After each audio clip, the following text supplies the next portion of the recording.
Oh, okay. All right, questions for the Huskers about the launch? Let me fix my hair.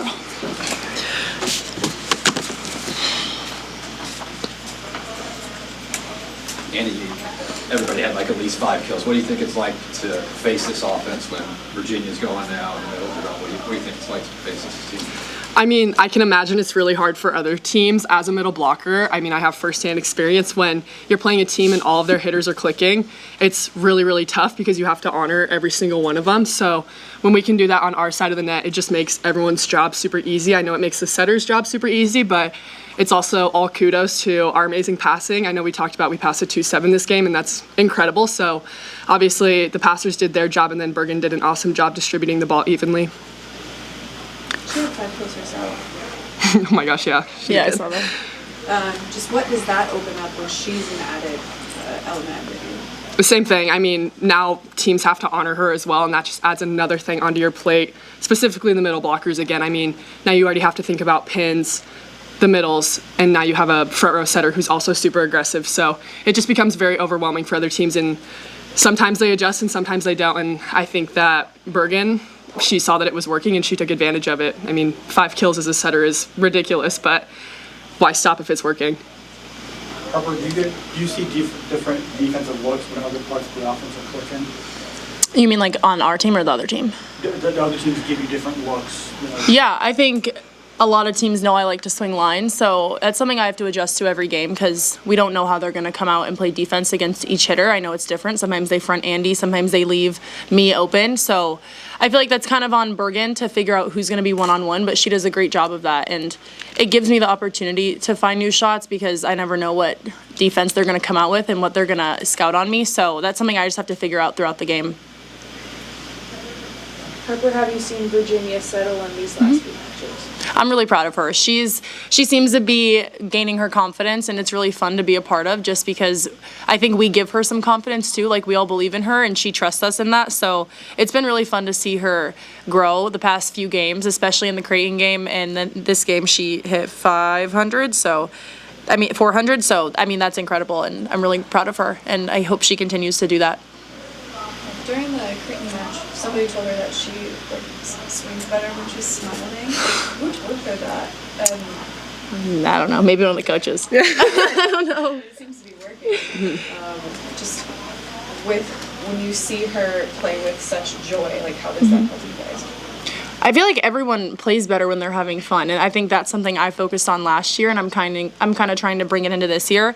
When you're smiling, people tell me I don't smile a lot too, so I definitely understand where they're coming from, but I think everyone just plays more free when they're smiling and when they're having fun, and I think that's something that our team we all can do a little bit better of because we're all so competitive and serious all the time. But yeah, I mean, I see where they're coming from with that, but that might just be how she plays. Andi, with all the pieces you have and kind of getting used to Danny's system, do you think that everything's starting to click now as you head into Big Ten?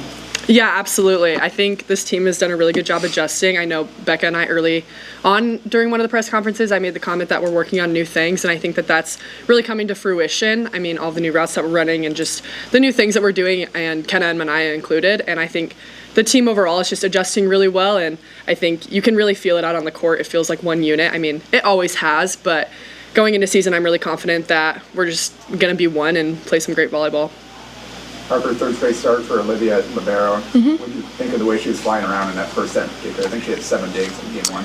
Yeah, I mean, I think anyone who's going to be in that libero jersey is going to have confidence, and I feel like she's holding her own really well, and her serve receive is her strength, so that's something we really use back there, and I'm really comfortable passing next to her, and it's great to have her next to me, but I feel like it's going to go back and forth between her and Lainey, and that's something we're going to have to adjust to as a team, but they both have their own strengths, and Olivia definitely performed tonight. You guys gave up 14 set points tonight. What was just happening at the end of the sets for the let up a little? I just think a lack of focus, Yes. Unfortunately. I mean, I mean, it's not an excuse, but it was a long day. Starting at 8 p.m., we have yet to do that, and it can be a very, very long day just sitting around waiting for serve and pass and then waiting for the game.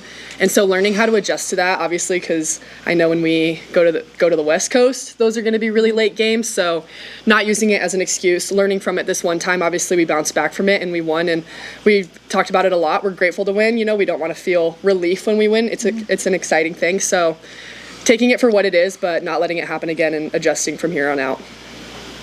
Harper, where do you think this team is at now that you guys have non-conference portion of the schedule? Yeah, I mean, I think we still have some things to work on, and going into Big Ten, we're confident, 10-0, and starting Big Ten play is always super fun and exciting, but it's also a little bit of pressure because it's starting to get real, and, you know, we want to win 3 Big Ten championships in a row, so we have to take that seriously, and Big Ten is really fun, but it can be a lot. It gets hard with traveling, with school, all the things in between, so I think we're in a good place, but we just really have to stay focused, like Andi said, because in moments like that, that's what's going to catch up to us in the end in December. So just working on getting focused and continuing that. For both of you, John Cook was honored with the statue earlier this week. What does it mean to still have him part of the program, but to also get to be part of a ceremony like that? I mean, we went to his ceremony on Wednesday, so it was really cool just to see that because we all know how much of a legacy he left here. So being able to honor him and, you know, have a statue out there is really cool. And I'm sure it's cool for him, but he's not going to admit that. And I know it means a lot to him, and it means a lot to us too because, you know, he's the one that recruited us here, and he's the one that started this program and really brought it up the past 25 years. So I think it's just really exciting, and we're grateful that he was here and he left that legacy. I second that. We're super happy for him. It's awesome. And he cries, so it's so cute. All right, thanks everybody. Thank you.